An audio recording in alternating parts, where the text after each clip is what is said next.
Hello students, this is Vipasha Garg, lecturer SD College of Management Studies। ये BFA third year के लिए है। Applied art का syllabus है, ये इंडियन एस्थेटिक्स थ्योरी है आपकी। तो आप ये सिलेबस नोट कर लीजिएगा, इसका स्क्रीनशॉट ले लेना। और किसी को कोई प्रॉब्लम हो, कुछ समझना है तो वो हम कल जूम मीटिंग में डिस्कस करेंगे। ओके।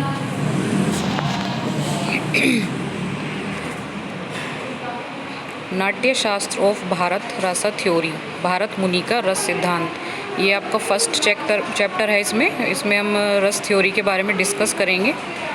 परिचय। भारतीय सौंदर्य शास्त्र में रस केंद्रीय महत्व रखता है। कला चाहे कोई भी हो, नाट्य, काव्य, संगीत, वाद्य या चित्रकला, रस सभी में व्याप्त है। मतलब इसमें ये बताया है कि जो हमारा भारतीय सौंदर्य शास्त्र है उसमें रस केंद्रीय महत्व रखता है। कला चाहे कोई भी हो, जैसे नाट्य, काव्य, संगीत, वाद्य, चित्रकला, ये सब हमारी कला में ही आती हैं। इनमें सभी में रस व्याप्त है, सभी का सार है। शब्द। रस का शुद्ध अंग्रेजी पर्यायवाची शब्द नहीं मिलता है। शब्द रस का शुद्ध अंग्रेजी शब्द नहीं मिलता। कहीं इसे आस्वादन यानी रैलिश, टेस्ट यानी स्वाद, मूड मनोभाव कहा, परंतु इन सभी में इस शब्द का वास्तविक भाव नहीं है। मतलब ये जो शब्द हैं इनमें इनका वास्तविक भाव नहीं है, यानी रस का वास्तविक भाव नहीं है। भारतीय सौंदर्य शास्त्र में रस सिद्धांत के पुरोधा भरत मुनि माने जाते हैं। जो हमारा भारतीय सौंदर्य शास्त्र है उसमें जो रस सिद्धांत के पुरोधा हैं वो भरत मुनि माने जाते हैं। इसके बाद अभिनव गुप्त, धनंजय, हेमचंद्र भट्टनायक, पंडित राज जगन्नाथ आदि ने अपनी अपनी व्याख्या के साथ मौलिक सिद्धांत को बढ़ाया। मतलब जो इसके पुरोधा थे रस सिद्धांत के, वो भरत मुनि माने जाते थे। उसके बाद इन सब ने अपनी व्याख्या के अकॉर्डिंग मौलिक सिद्धांत को बढ़ाया था। अब इसमें टॉपिक है रस क्या है। रस सिद्धांत को समझने से पहले यह जानना आवश्यक है कि रस क्या है। मतलब जो रस सिद्धांत है उसको समझने से पहले हम जानेंगे कि रस क्या है। रस संस्कृत साहित्य का अति प्राचीन एवं महत्वपूर्ण शब्द है। जो रस है ये संस्कृत साहित्य का बहुत प्राचीन एवं पुराना महत्वपूर्ण शब्द है। यह वेद, उपनिषद, पुराणों से लेकर चला आ रहा है। यानी जो हमारे पहले वेद उपनिषद होते थे, वो आप लोग जानते होंगे, पुराण होते थे, तब से लेकर ये चला आ रहा है। संस्कृत भाषा में मधुर, सौंदर्य, आनंद, चमत्कार, औचित्य आदि को रस का समानार्थी माना गया है। तो संस्कृत भाषा में इनको, ये मैं यहाँ पे मिस्टेक हो गया है, ये संस्कृत भाषा में है। ओके। मधुर, सौंदर्य, आनंद, चमत्कार, औचित्य आदि को रस का समानार्थी यानी समान माना गया है। रस की उत्पत्ति संस्कृत की रस धातु से मानी गई है। जो रस की उत्पत्ति हुई है वो संस्कृत की रस धातु से मानी गई है। इसका शाब्दिक अर्थ है खींचना या खींचकर निकालना, निचोड़ना। इसी से रस शब्द को निम्न अर्थों में प्रयोग किया जाता है। मतलब यहाँ पे बताया कि जो रस की उत्पत्ति हुई थी वो संस्कृत की रस धातु से मानी गई है, और जो इसका शाब्दिक अर्थ है वो खींचना, खींचकर निकालना, निचोड़ना, इनसे इनके अलग अलग प्रयोग हैं। वो आगे अब आएगा। जैसे पदार्थों का निचोड़, जैसे अनार का रस, नींबू का रस आदि, यह किसी फल, सब्जी आदि को निचोड़कर निकाला गया द्रव्य।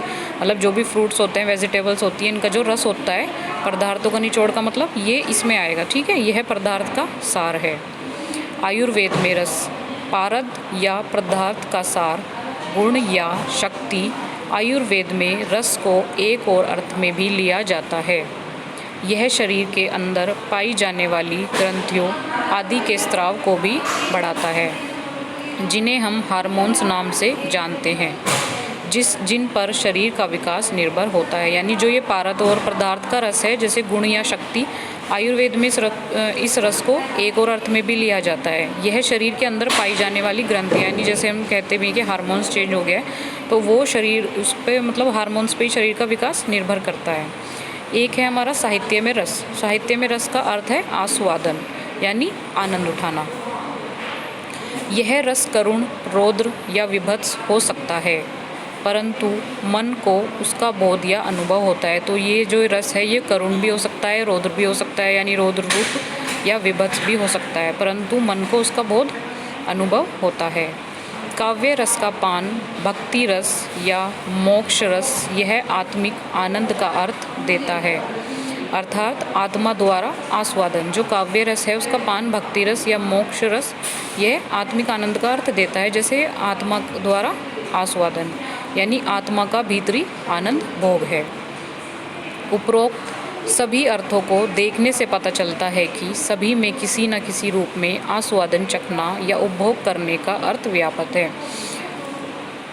यह बाहरी शारीरिक इंद्रियों जैसे रसना, जीवा द्वारा ग्रहण करना हो जैसे प्राकृतिक रसों में, या मन द्वारा ग्रहण करना हो जैसे साहित्य में, अथवा आत्मा द्वारा उपभोग करना हो जैसे भक्ति या मोक्ष में। जैसे हम भजन कीर्तन करते हैं तो उसमें आत्मा द्वारा उपभोग होता है, जो जैसे हमारा भक्ति में आता है।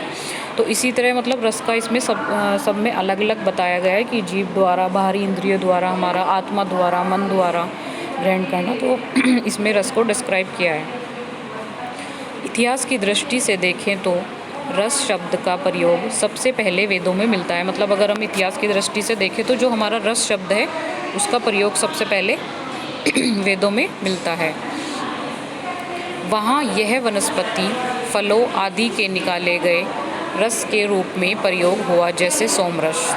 तो वेदों में इसका व्यावहारिक उपयोग वाक्य रस या काव्य रस के रूप में भी हुआ।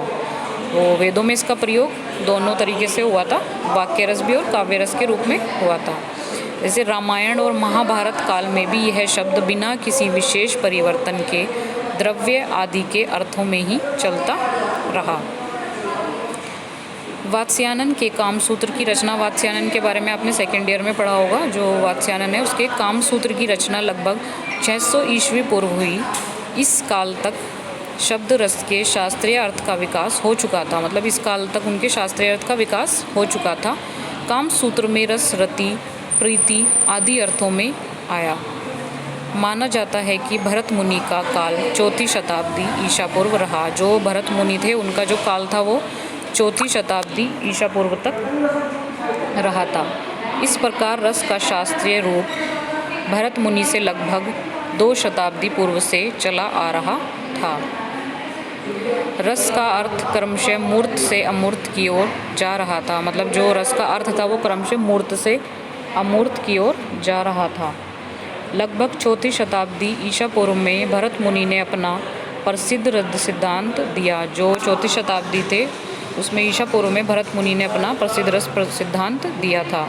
और यह सिद्धांत इतना पूर्ण, इतना प्रामाणिक है कि उसे ठीक उसी प्रकार में आज तक न केवल नाट्य वरन सभी ललित कलाओं में स्वीकार किया जा रहा है। अब नेक्स्ट है हमारा इसमें भरत मुनि का रस सिद्धांत।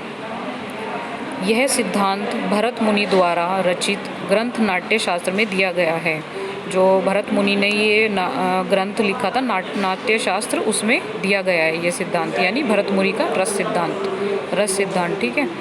नाट्य शास्त्र की रचना का समय लगभग 400 साल ईसा पूर्व माना जाता है। जो नाट्य शास्त्र की रचना हुई थी वो 400 साल ईसा पूर्व हुई थी।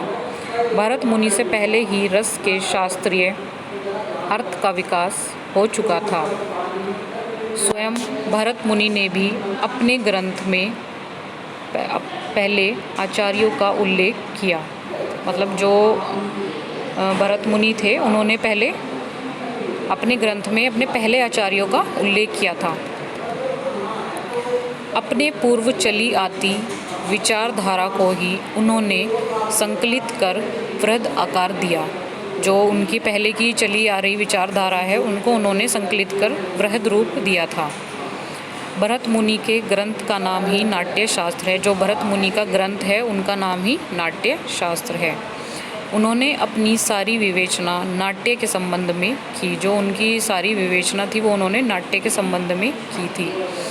उनके अनुसार नाट्य का हृदय रस है और परिणति भी रस है। मतलब उनके अकॉर्डिंग जो नाट्य का हृदय है वो भी रस है और जो परिणति है वो भी रस है।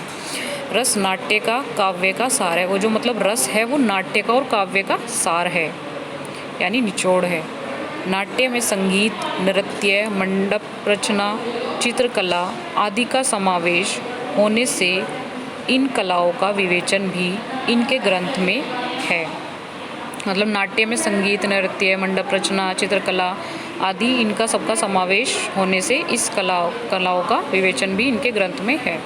इससे मानना पड़ता है कि भरत मुनि ने नाट्य के माध्यम से सारी कलाओं में रस का निरूपण किया। मतलब जो भरत मुनि थे उन्होंने नाट्यम के माध्यम से ही सारी कलाओं में रस का निरूपण किया था। भरत मुनि ने नाट्य माध्यम की चित्र इकाई को केंद्र मानकर सौंदर्य बोध अनुभव की नई निष्पत्ति दी। जो भरत मुनि थे उन्होंने नाट्य माध्यम की चित्र इकाई को केंद्र मानकर, मतलब जो उनके माध्यम की चित्र था उसकी इकाई को केंद्र मानकर उन्होंने सौंदर्य बोध अनुभव की नई निष्पत्ति दी। भरत ने रस की निष्पत्ति रसास्वाद और दार्शनिक मोक्ष परक आनंद के रूप में की। जो भरत थे उन्होंने रस की निष्पत्ति रसास्वाद और दार्शनिक मोक्ष परक आनंद के रूप में की थी। आज हमारी वीडियो में इतना ही है। नेक्स्ट हम कल डिस्कस करेंगे इसके बारे में।